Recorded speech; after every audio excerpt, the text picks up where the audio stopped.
I got 1, 2, 3, 4, 5, 6, 7, 8 wrenches in my top drawer of my snap-on box, Get ready to fix some cars. Get ready to fix. Let's go! Hey, what's up, everybody? This is MJ. Today we're going to do another versus video, and today's versus is going to be the Nissan Z versus the new Toyota Supra.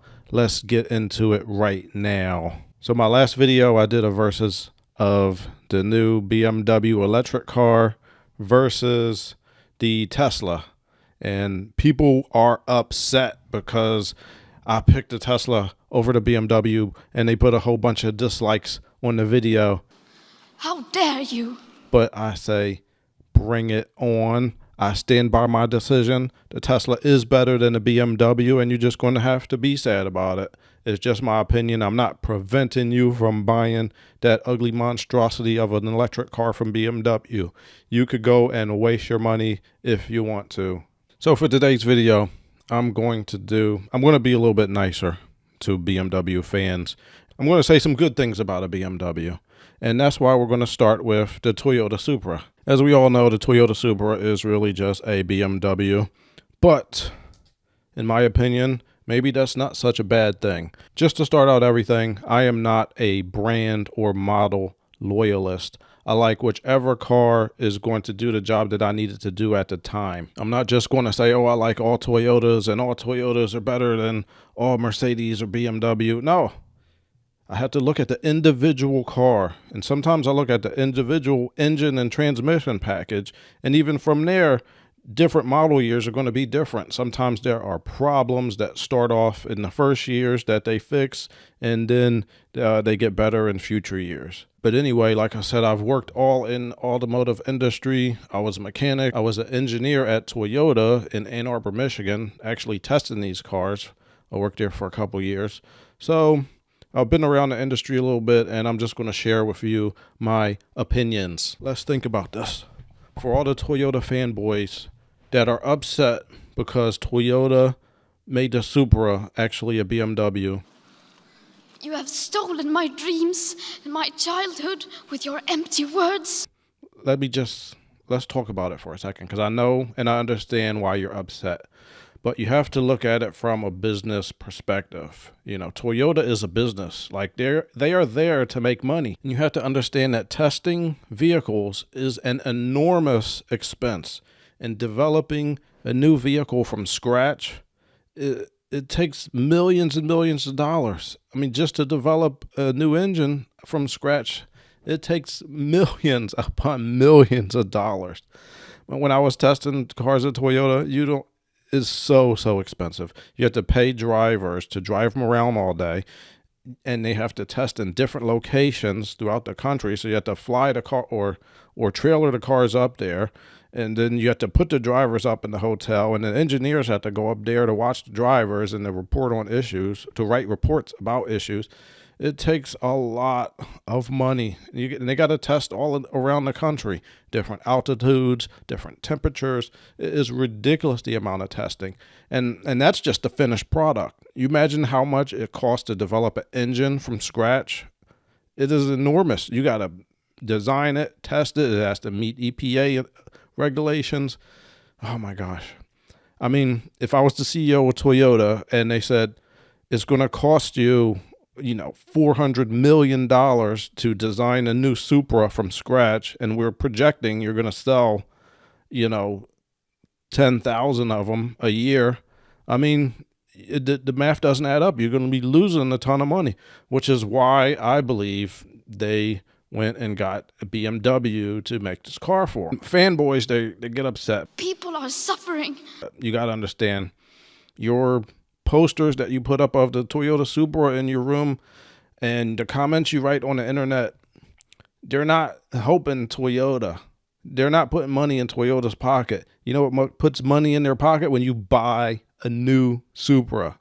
And unless you got $50,000 laying around, you're probably not going to buy it. I mean, you like me, if you're ever going to get it, it's going to be 7 or 8 years later, and it's going to be used. And that's not helping Toyota. Get whatever car you want to get, but don't be loyal to any certain brand or certain model. Just look at it from a car by car perspective. If you don't like the new Supra, I mean, don't buy it. I mean, you probably wasn't going to buy one anyway. How dare you? I know I'm not going to buy one for $50,000. I don't think so.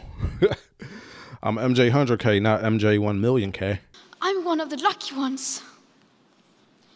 Let's just think of the BMW Supra as an individual car. I mean, I know it's not going to have the Toyota reliability, but I mean, this is not a daily driver. This is a sports car. I mean, most people are not going to have this as their grocery getter. I mean, does it really even matter if it's that reliable? I mean, it'll probably be all right. From the reviews that I've heard, is really balanced, very well handling, which is what you would expect from a BMW. And that is why I think then you have to think about this. Maybe BMW made the car better than Toyota ever could have on their own. You have stolen my dreams and my childhood. As far as a handling and balance perspective, what I've heard about BMW is from the very beginning of designing a car, they will look at the proportions and make sure that the weight is perfectly balanced and that the engine is placed in the right part of the car so that it feels right.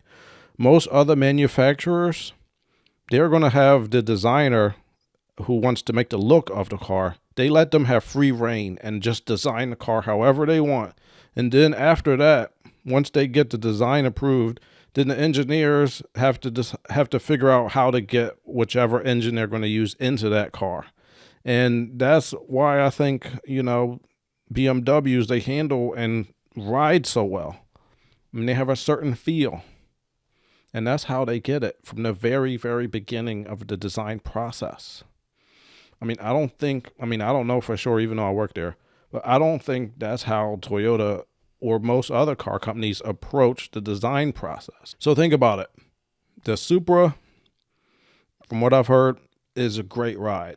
So if you are interested in getting the Supra, definitely test drive it. I mean, on a real test drive, not just around the block, obviously, and see if it feels good to you. If it feels good and it's fast enough for you, then, go ahead and get it. Now, for the looks of the Supra, I think it looks all right. Like when I first saw it, I'm like, but the more I see it, the more I think it looks pretty good. I mean, they took a little bit of a risk. They didn't just do a totally retro thing, which would have been easy. So they went a little bit different with a new design, and I think it looks pretty cool. I have seen some body kits that people have made for them, and they actually are looking really cool. So, the look of it, I think it looks good. Honestly, I think it looks good. And let's look at the specs real quick. 2022 Toyota Supra. It's a BMW supplied 3-liter single turbo straight 6 engine. This is from Motor Trend, by the way. Motor Trend's website. Supra makes 382 horsepower and 368 foot-pounds going to the rear wheels. The main problem, I think, with the new Supra is there's no option for a manual. I know they say, you can, the automatic paddle shifters can shift the gears faster than you can in the manual. It's half a second faster or whatever it is. But, who cares? I'm not racing this car for pink slips on Friday night, okay? I want to feel the manual. If it's 1.5 seconds slower in the quarter mile, I will live with that. I could care less. I want to feel a manual transmission. I heard that the new Supra, they're coming out with a 4-cylinder option. Who wants that? Why would you do that? Give people the manual option. Nobody's clamoring for a 4-cylinder Supra. It wasn't my decision. I don't work there no more. But anyway, yeah, that's my opinion on the new Supra, or the new BMW Supra. It is a pretty good car, and if you are comparing it to the Z, test drive both of them. Put them through both a really good test drive if you're trying to compare, because that's going to be the main difference, because it looks like the power is about the same. The Z is making, let's see, a 3-liter twin-turbo V6 for 400 horsepower and 350 torque. Rear-wheel drive, 9-speed automatic or a 6-speed manual. Very nice. That's the option you want, not the 4-cylinder option. Like I said, maybe the BMW feels better than the Supra would have felt if they made it themselves.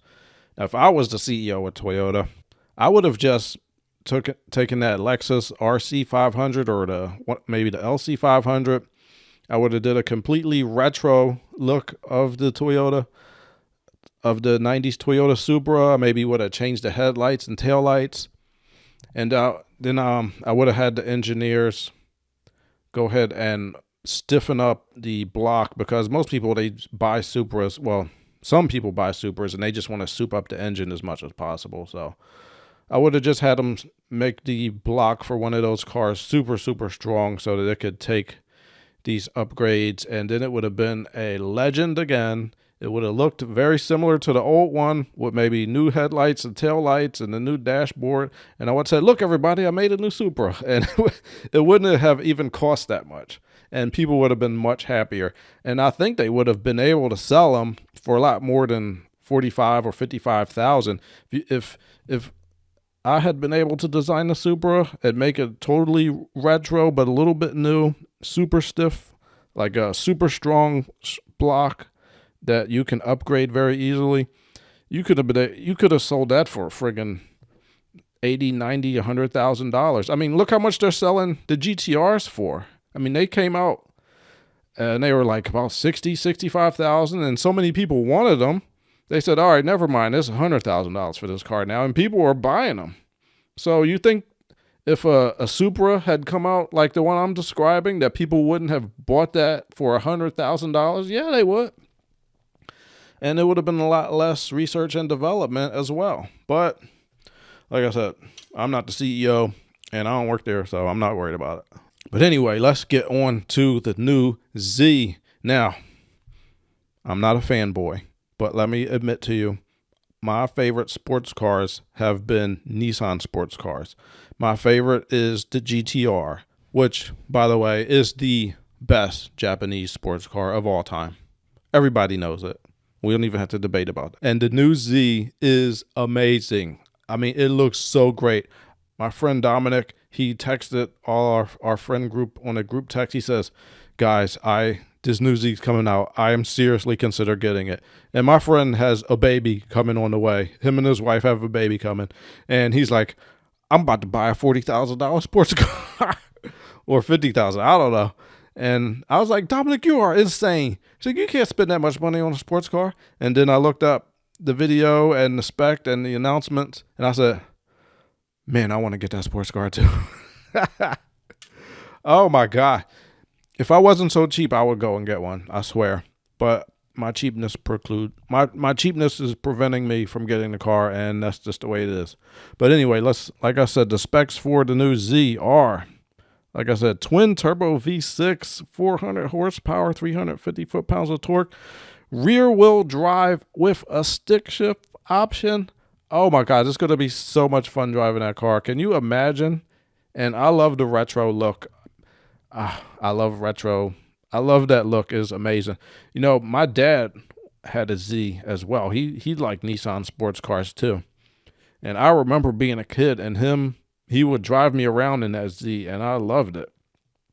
And then when I got older, I had a 240SX, and that was amazing. So I wish I never sold it. I had to sell it because I had to finish my last semester of college, and I had no money and no more room on my credit card. But anyway, like I said, if I make a little bit more money from this YouTube page, I will get that Z, and then it'll be glorious. So anyway, the winner between the BMW Supra and the Nissan Z, the new one coming out, is close, but the Nissan Z wins, obviously. Having the manual option puts it, I mean, that's a deal breaker. I mean, I don't care. I don't care that it's a little bit faster with automatic paddle shifters. I want the manual. I want to feel the manual transmission. I want to feel in control of the car, and it's just more fun. I mean, I don't know. That's a fun car. It should be more fun. Now, the Supra is still a good car, though. I mean, even though BMW made it, I mean, I guess you could put that out of your mind. Don't be a Toyota fanboy and say, People are dying. oh, the Toyota, I love them so much, but they didn't make the Supra the way I wanted it. Well, you know what? If Toyota loved you that much, they would have made an actual Supra like the one from the 90s, even though it cost them a whole bunch of money and they lose a whole bunch of money. I mean, they have money to burn, but obviously they didn't love you that much to make the Supra the way you wanted it. You have stolen my dreams and my childhood. So, I mean, so maybe you should turn in your Toyota fanboy card and just be like me and get whatever vehicle you think is appropriate, no matter what brand or what model. Doesn't matter. I've owned American cars. I had a Mustang. I've owned a Honda Fit. I've owned a Ram ProMaster van. I owned all cars all over the place. It doesn't matter. Just get the car you want to get, and, you know, who cares? So just get the car you want to get, and it doesn't really matter, you know, the history and the soul of it. These are mega corporations. They don't have souls. None of them. None of these corporations have souls. Toyota doesn't have a soul. Honda doesn't have a soul. Chevy, GM, they will sell your mother for the right price. How dare you? And it doesn't matter to them. But if they make a car that you like, go ahead and buy it. I mean, it doesn't matter. But, you know, don't project your qualities onto these car companies. Like, I feel like, for example, I used to be really into Toyota, Honda, you know, and I still like them, but I liked them so much because they were so dependable and reliable. But I thought about it, and the reason why I liked them so much is not because of them, it's because of me. Like, I'm dependable and reliable. So I saw myself in that car. Buy the car if you like it, but if they don't make the car the way that you want it, I mean, get it from another manufacturer. Thank you for tuning in. Have a good one.